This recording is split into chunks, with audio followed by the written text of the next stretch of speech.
Welcome to the Vocal Lab Podcast with your hosts, Shelby Rollins and Jason Catrone, bringing you the best from the music industry. Get ready for first-class conversations packed with exclusive techniques and transformative insights, all designed to help you reach your top note. Welcome to today's podcast, Shelby. Welcome to today's podcast, Jason. Like we haven't been sitting here for a while. You know, it's like, why is it that you feel you have to be official right away when you start? Well, it's like an introduction. Hello, how are we? I know, but you know, it doesn't really. The audience. The audience. So thank you for tuning in today, audience, wherever you are around the world, listening to us banter, pontificate, and bloviate. Is that a word? I have no idea. Bloviate. It sounded like bloated. Yeah, I think that's but you know what happens? You know when you get bloated a lot? It's daily. The holidays. Because you're eating a lot of food, and that is my segue. Oh, that was a good one. Thanks for the made-up word that you just shared. Yeah, and they're up on us. That's why we're doing this little podcast today on holiday music, Christmas music, all the classic, amazing songs that we hear year after year. It's always been amazing to me because we don't get tired of them. Now I do know a few people who just hate holiday Christmas music. Really? Yeah, What they just sad people. That's what I think. Because but by and large, people love it. Yeah, I listen to the same Christmas music every year. I love getting to turn it on when it's time. I don't turn it on before Thanksgiving. I wait until after Thanksgiving. I am that person. Me too. I don't put up a tree until after Thanksgiving. But I think that it's interesting because do you listen up to the new year, or you listen?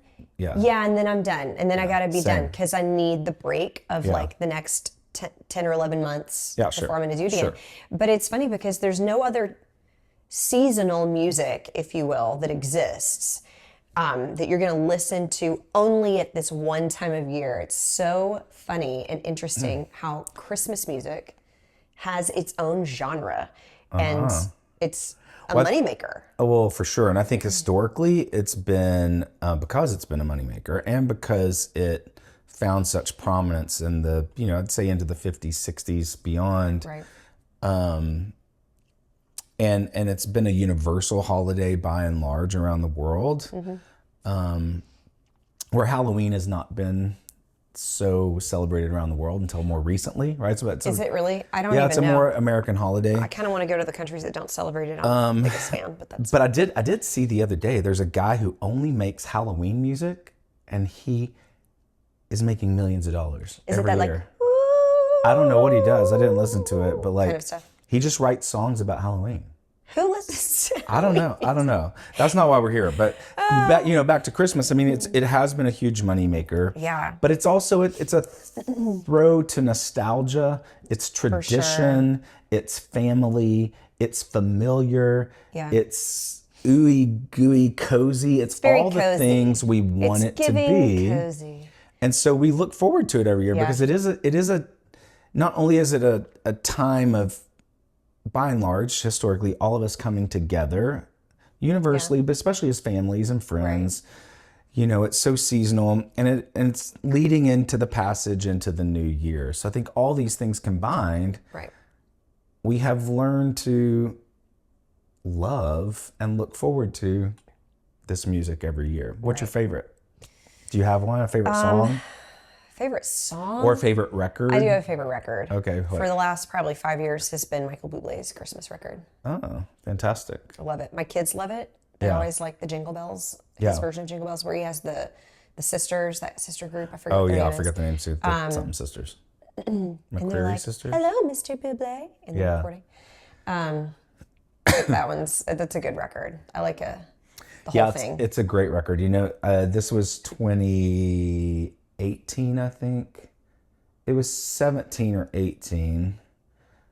Myself and my friend Kip Williams, producer. Who we have on the podcast. Oh, yeah, right. We had Kip on the podcast.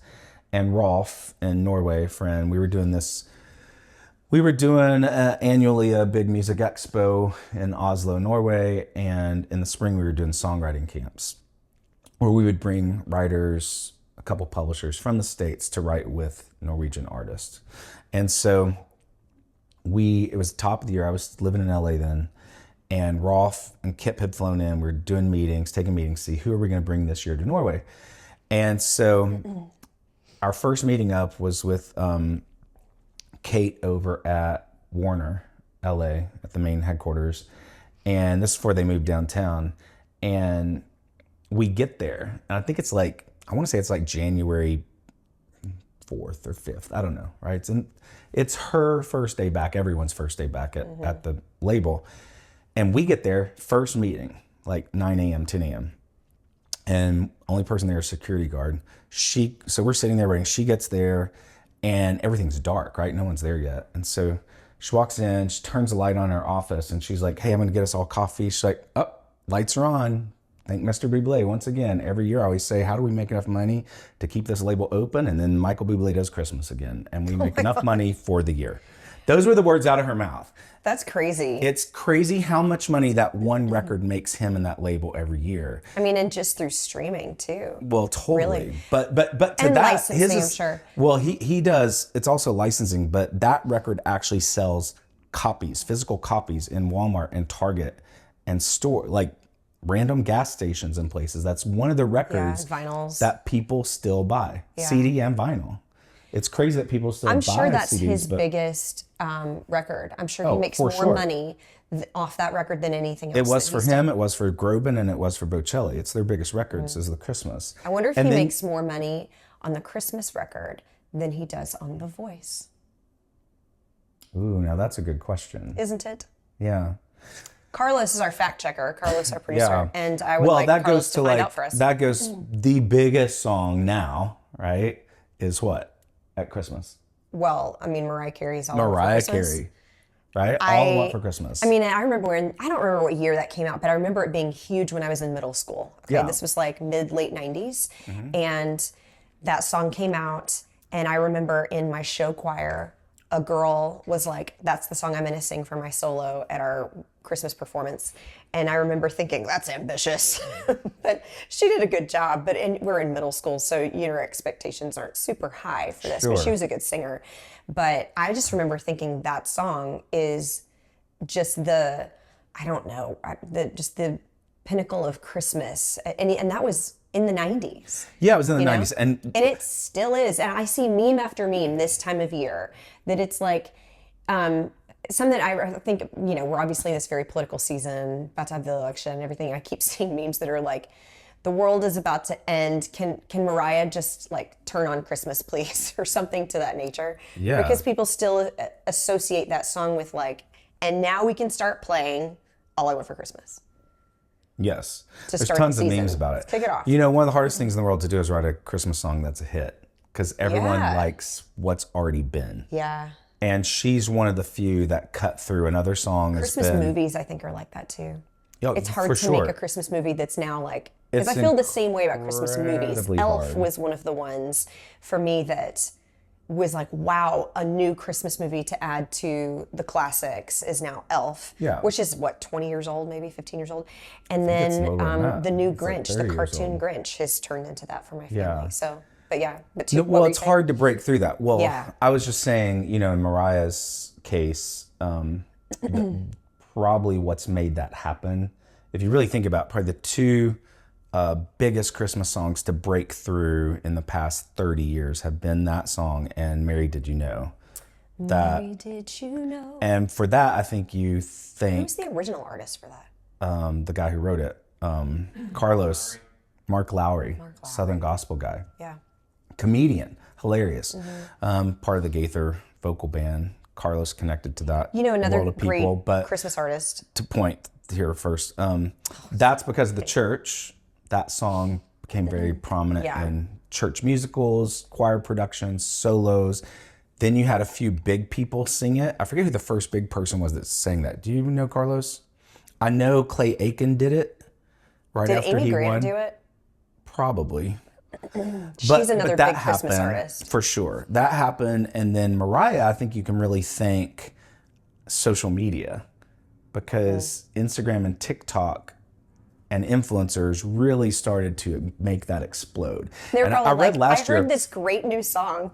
I read last year, I think she makes around 10 mil a year on that song, just in that month alone. Well, then you have, even to that point, I mean, you can retire. and don't forget your part, even to that point, Mannheim Steamroller. Oh yeah, that's my mom's. They only tour favorite. at Christmas. Oh yeah. They tour 5 weeks a year and make millions of dollars. That's a gig I want. Yeah. Can you imagine just doing that? Yeah. Well, I know multiple artists who always every year do Christmas shows. They do a Christmas run, and they're touring throughout the year, but then they like pause the regular season for Christmas, and they do a Christmas run, and it is a different set list. It's all Christmas. I mean, and Amy Grant was the person I was going to say. Amy and Michael W. Smith do that. I've always done that. Oh yeah. Well, my brother-in-law plays keys for Amy Grant and has for a long time, and so I know a lot about like her stuff or her tour schedule. But the Amy and Vince residency at the Ryman every year at Christmas is, oh look, my cup. Oh, look at that. For those of you who don't know, the Ryman Auditorium. Would you like to sponsor us, Ryman? The Ryman Auditorium here in Nashville is very iconic. It's like the Carnegie Hall of Nashville. They call it the Mother Church. Mother Church. It used to be a church back in the late 1800s, early 1900s, but best place to see a concert in Nashville. I love shows at the Ryman. Yeah. I've seen so many. I can't keep track, but I've seen Amy's Christmas show. Yeah. And it's basically, it's more, I've never seen it. Has historically been more her show that she headlines that everybody knows Vince Gill is a huge part of, but it's almost a 50-50 split of, stage time. And they sing stuff together. Obviously they're married. I love it. It is such a good show. But back to that point, I got a real sweet it's spot in my heart something for Vince. you like to do every year. Yeah, yeah. It becomes a tradition. My kids have thrown snowballs on the stage at her show a couple of times. They allow That's like snow? They're like those soft, like super soft, squishy snowballs, and she buys like thousands of them every year. What song is it? Let It Snow, Let It Snow? No, oh my gosh, which one is it? It's not Jingle Bells. Sleigh Bells? Just hear those sleigh bells jingling, ring, ting. I don't think it's that one one. of her songs. I could live text my sister-in-law and ask because she would know. But anyway, my kids and her kids, she'll have like family members' children come on stage, and so I've been backstage since I'm family, right? And my kids throw snowballs out. It's so cute. And then there's like hundreds of snowballs just being thrown throughout that whole song. That's fun. She does it every year. It's really fun. Do you have a favorite Christmas song? I love O Come, O Come, Emmanuel. Oh, that's such a good one. I've recorded that one, actually. I have too. Have you really? What? Yeah. Actually, I have a lot of Christmas music out there. I didn't even think to say that I have it before. on YouTube. It's like a song I did with Brett. Years ago, Brett decided he wanted some of us coaches, this when I worked for him, Katie and I did record. Did y'all do a duet? We did a thing together. We did Baby It's Cold Outside. I remember that. Right. Chanel Guyton, also a fabulous coach, who still works for Brett.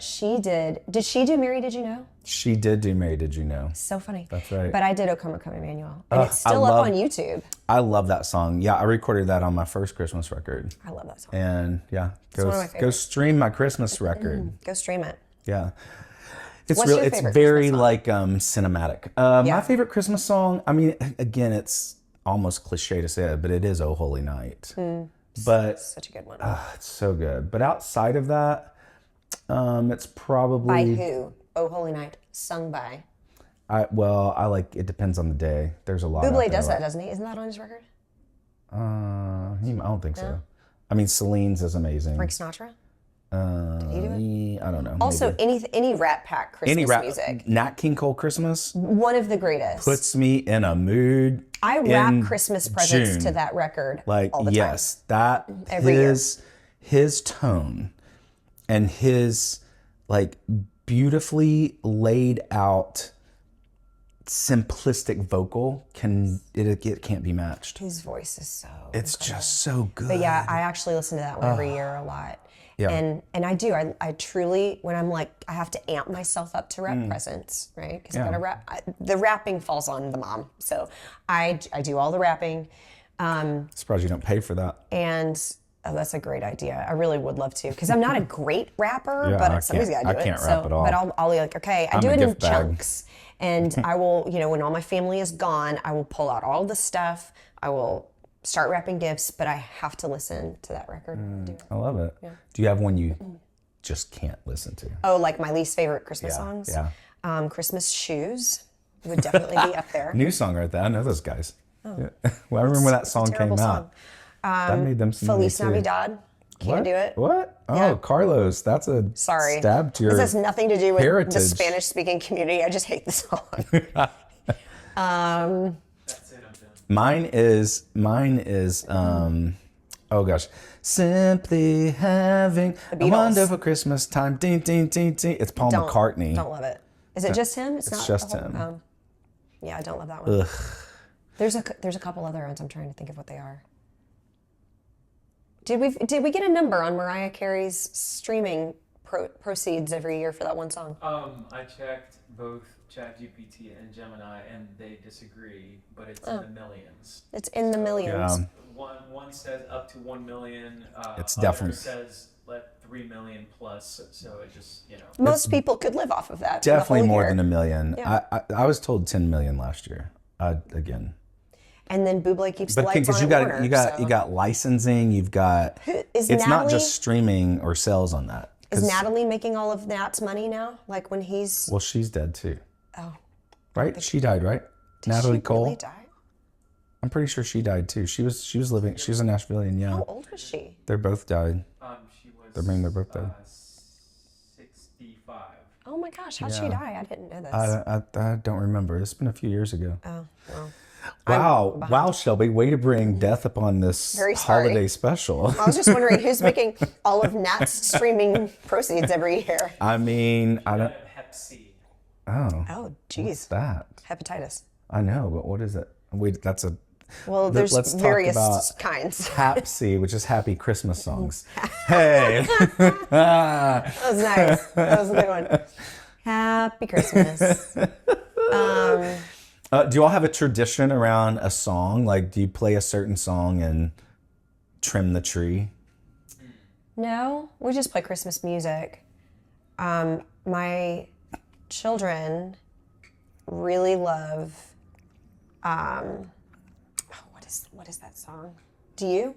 While I'm trying to think of that. No, my family's not ever. The only tradition we really had was just to go to my grandmother's house at Christmas Eve, but we didn't have any other. We didn't really do. Growing up, every once in a while, we would go to midnight mass. We weren't Catholic, but we would go to midnight mass, which in our town was weird. It was at 8:00. It wasn't even at midnight. But I still to this day. They're giving options for people. I still to this day do watch midnight mass on NBC. It's on every year.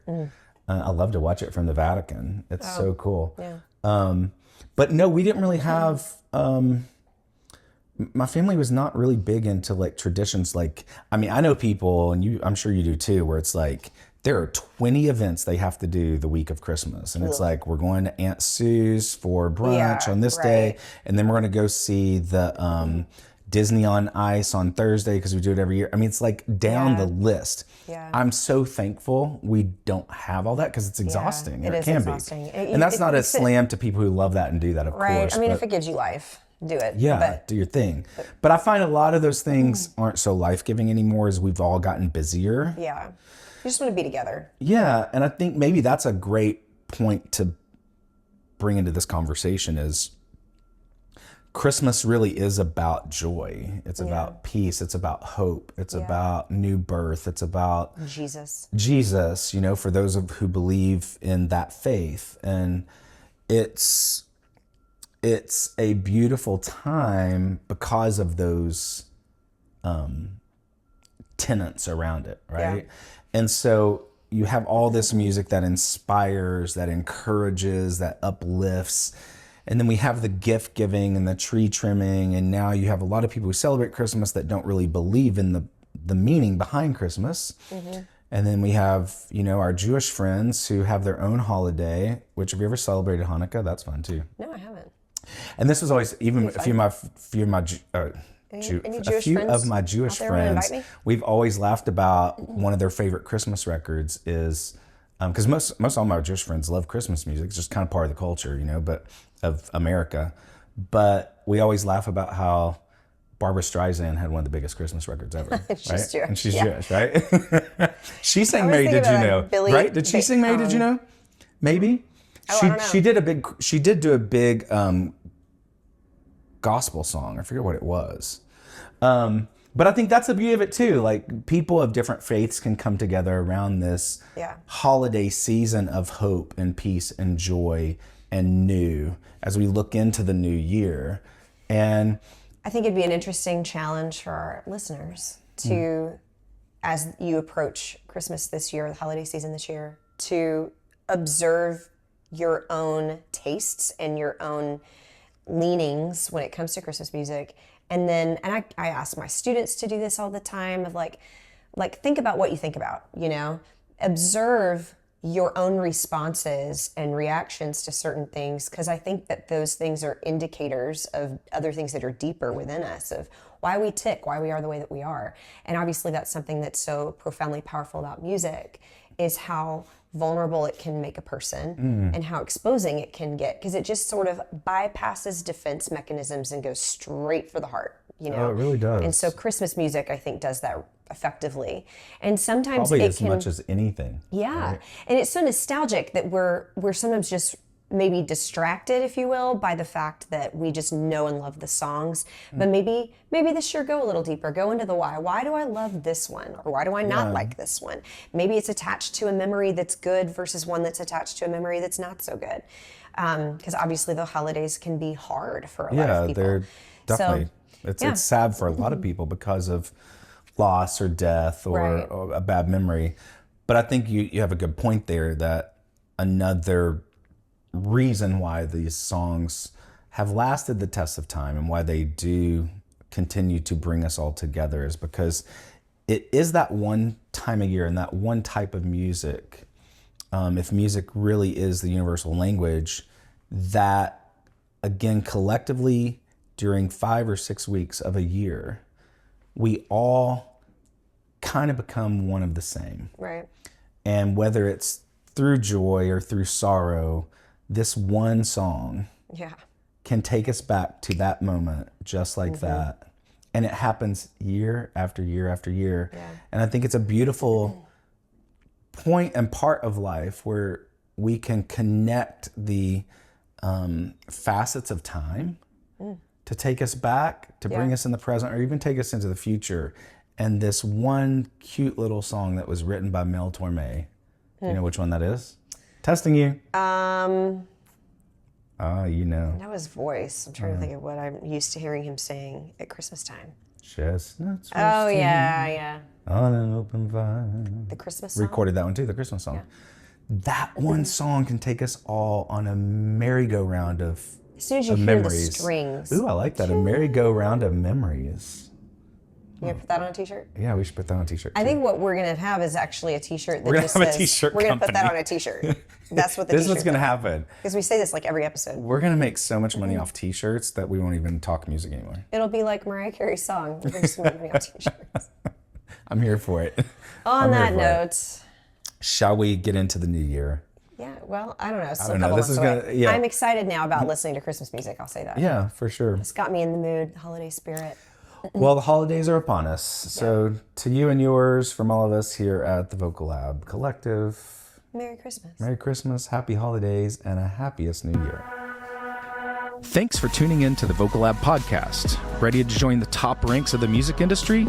Don't forget to follow and subscribe for more first-class conversations that make the extraordinary your new ordinary. Until next time, keep striving for your top note.